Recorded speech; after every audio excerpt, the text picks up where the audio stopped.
One. Right, Maui, where we going? What's bad at the moment, mate? Mine's pretty simple. Just FaZe Clan. Just FaZe Clan. It's just pissing me off. Was Elise the problem? But look at the T-side numbers, man. Like, I know. I feel get me like out, please, get me out. just this team is just. I mean, I made on Hot Take Point made the take already that this is Reigns' last season because I just don't see that. I mean, they're gonna try to get him to 10 years. Okay, they're gonna try to get him to 10 years, Sure. which means that he needs to play until January of next year.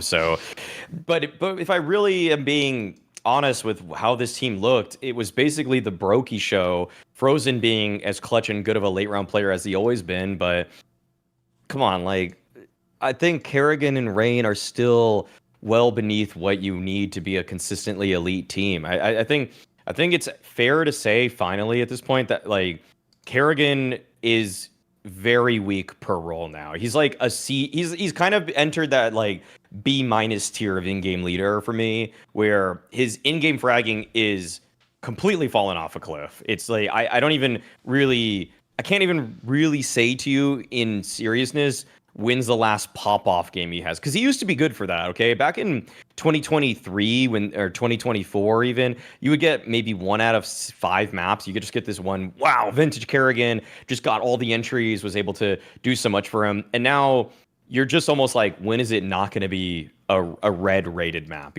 versus an actual top 10 team? It's just incredibly rare for that to happen. For Rain at this point, it's just, I think at the discussion that we had at the Blast London event was that I just don't think you can have both. I don't think you can have Rain and Kerrigan on the team at the same time. Maybe we even had that conversation on Hot Take Point Made also. I just don't see how FaZe gets themselves out of being what are they right now? The 10th ranked team. They're not breaking into top 5. They're just not going to break into top 5 with this roster. I would even be shocked if they break into the top 7, top 8.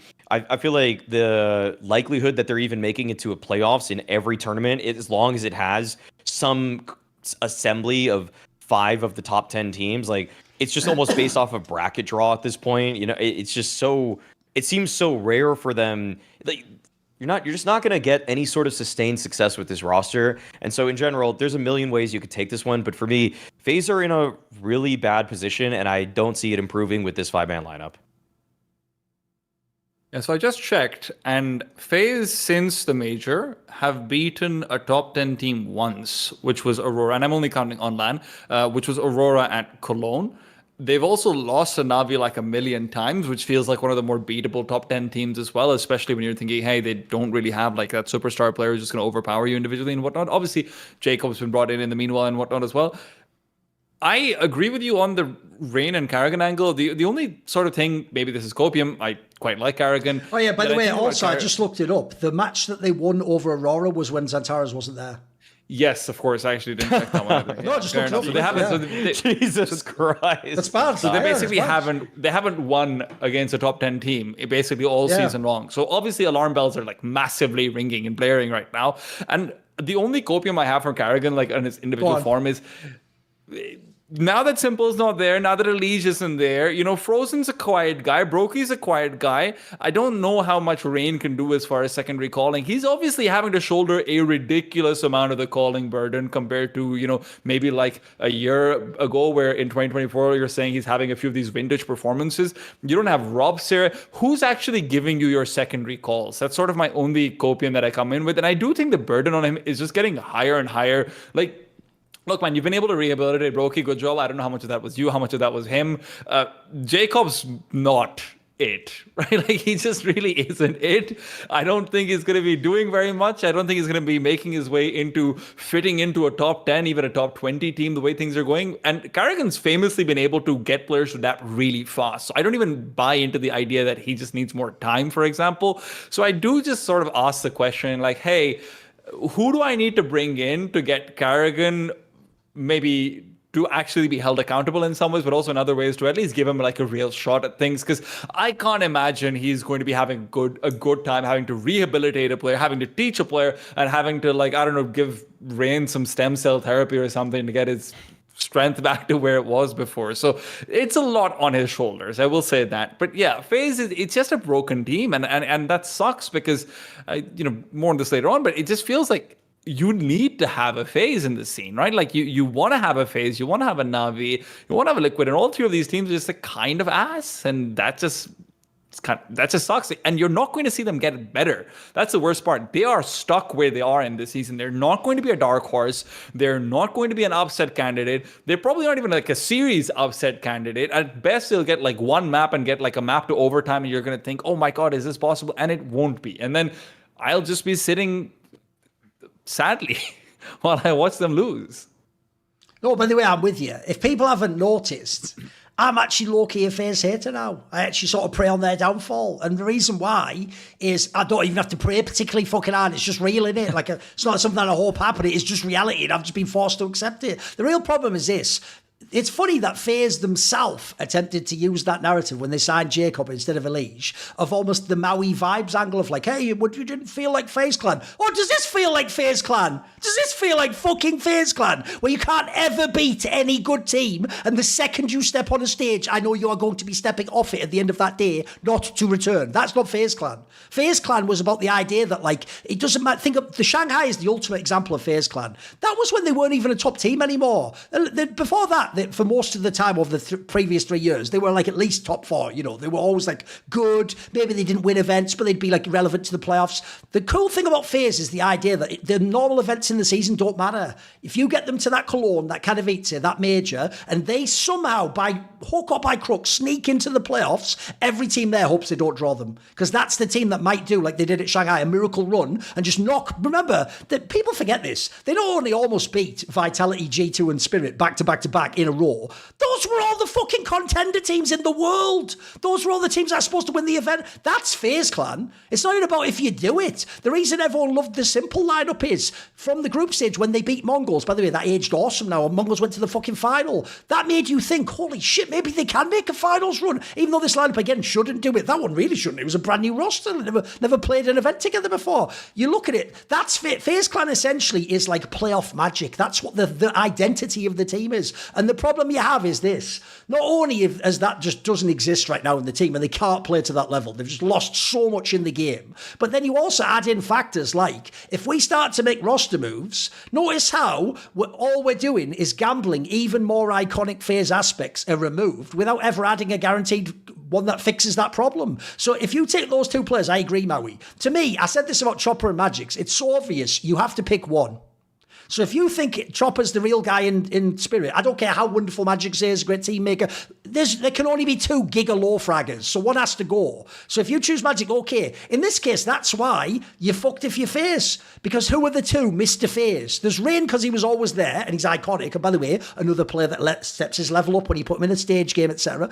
But if you keep him and kick Carrigan, now you're not FaZe either, mate. There's all the genius 28th round call, all the fucking, oh my God, are you entertained? You're not going to have that. If you bring in any normal caller now, they're not guaranteed they can ever play like FaZe did, and they won't have any of the personality. So already you're going to lose when you make the obvious roster move you are going to have to do. And I'm sorry, I don't care if they ride this season out. You are going to have to make one of those people be kicked out of the team, unless you were going to sign a simple-esque player and they were going to drag you to the top again. If you're not doing that, because that's the other thing. Notice how you haven't even heard a rumour over the last 6 months of a big name aside from Simple that's joining. You don't hear about it. There was the Twists one, and that was just a Telegram one from Russian people, which I've learned at this point in time. Some of those aren't real, mate. I don't even know if those are fucking ever real move. That sometimes I feel like that's just a move they want to happen, so they just say it's happening and hope it sort of magically has the effect in the world, and someone goes, hey, that is a good idea. Yeah, I was thinking of doing that. So already that's fucked you on that end. Then you add this whole thing of like, well, Elige was having all problems. I've refused to believe the Jacob guy has fixed that issue. Because I'm with you, T-Time. He just isn't it. I know it's early days. He hasn't got to play much. But here's the problem. Because he'd done almost fuck all before that, what am I hyped about? Like, people keep doing this cargo cult thinking where they go, but Thorin, remember last time a no-namer joined called Brokey? He turned out to be pretty good. First of all, he turned out to be pretty good like 3 years later after the online era. And then secondly, he was signed, as far as I know, because they couldn't get any other big name players. And I think Nico had played with him in FPL. There was nobody behind the scenes raving about this Jacob guy because they'd even played him at fucking Lands. I never heard a single person ever rave about him. Even on one of those lists of like the people who are nerdy in the scene who keep the list of like, you know, here's the top 20 prospects. I think they had him like 11th. They were like, put it this way, yes, Makaze was on the, all the names that have been added, Keisuke, he was weird. There was people above him on this list you've never even seen play if you're not tea time, basically. Like, you've never seen these people play press. There was no hype that this guy had to be. It's why everyone just assumes, even though Carrigan denies it, because you have to understand, for professionalism reasons, he can't say on camera, guys, yes, me and my wife, as Pillow Talk, discussed what you secretly are supposed to keep as privileged information. He has to say they didn't talk about it. But all I'm going to say is, do you really think anyone's marriage works that way, where they go, now, darling, I know you're not supposed to tell me this, so I won't ask you this following. Yeah, the joke is, you can even do it like that. You could do, now I'm not asking you about this, so if you were to tell me what he's not like, that would, you could do a whole thing like that. But the point is, I'm pretty sure that's half the reason they signed him, There's obviously the in there where maybe she knows something about him, or the fact he's maybe he had a good attitude, maybe he could by the way, I'll give him one thing I saw from POV, he seems like he has decent English comms. He isn't a guy who can only speak Polish or something. He seems like he can maybe speak English from all the FaZe games and was common properly. The problem is, in the server, it's just been lackluster. And I'm not talking about stats. He just hasn't been that good a player in the matches I've watched. And since, like I say, he wasn't some crazy prospect before, I don't know why that's supposed to turn around. Like, am I missing something? What is it supposed to be about Carrigan calling and Rain sitting next to you, patting you on the shoulder, that's going to make this guy, the obvious answer is, as good as Elige was? Because Elige wasn't his ring. He wasn't peak Elige, but he was pretty fucking good. And I'll tell you what, I think FaZe at the end of this season will look back and they will go, shit, we actually had a pretty good player there, no matter what the vibes were. Because if you look at the team now, all you've got in this team now, I'm real, is just Frozen and Brokey, that's it. And the Brokey one still has an asterisk. I don't even know if that maintains. Yeah, right now he has rolled back the years. He's winning all the Brokey clutches. Let me see that at all the big lands. Let me see 5 lands of that, then I'll start to bleed. Because here's the problem. Even if he did exactly that, that still wouldn't make this team relevant. Like, he's actually got really good stats right now. And by the way, here's the saddest part of all. There's the rumour that people have. People even claim it's actually why they think Elige got kicked. People think, like Chad's famous now Quantum Super State Discord message, which he clearly did say in that message, he'd heard that. But then he had to quickly, again, professionally come back to like, oh shit, well, that was just like a comment or whatever. Like, when his message, he implied FaZe and potentially Frozen maybe didn't what fuck were playing with Elige, right? If you're Frozen, bro, if you were really considering leaving or you threatened to leave, at the end of the season, you will be leaving. Like, you're a prisoner of this fucking team right now. Like, if people don't know, forget Elige for a moment. Frozen stats, I know Maui will know this, Frozen stats for this year are mega, especially for the fucking team he is playing in. And if you ever watch the eye test, he's a really good player. It's actually sad that, by the way, he actually played kind of shitty at that Austin Major. Aside from that, the whole year I've watched him, he just looks fucking good, mate. He should be in a top 5 team. We've got to the point now, FaZe was always okay in the last 3 years because they were only, I know this sounds like the Falcon meme, but it's real. They were only ever one move from the top again. One move is all it would take and they could go right back to win everything. One move wouldn't even fix this team. So I have to say this, if I am Frozen, I would genuinely start looking for your way out, mate. And also, here's the last thing to say.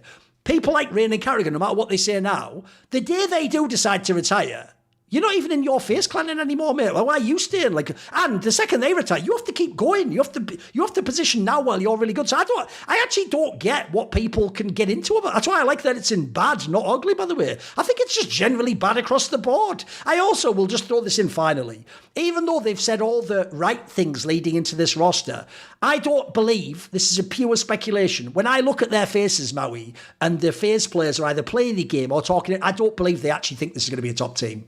I feel like it's all like, you just say the words because you just hope, you're almost trying to convince yourself. It just looks like copium when they talk, bro. And some of these angles, like it's why I actually do think, we've mentioned it in the past, I'm sorry, the idea, Maui, that it turns out, all those vlogs we were all watching during the major, there was loads of content about FaZe Clan behind the scenes, we're loving Simple, you should see some of the shit he does in practice.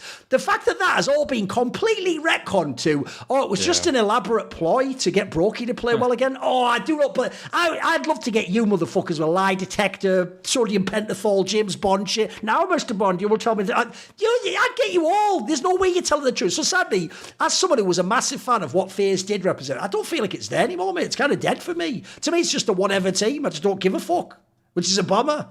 I agree. I think it's a fucking bummer, boys. See more cool, funny, interesting clips based on topics from my content? Well, subscribe to this channel then, or, be a pleb and don't.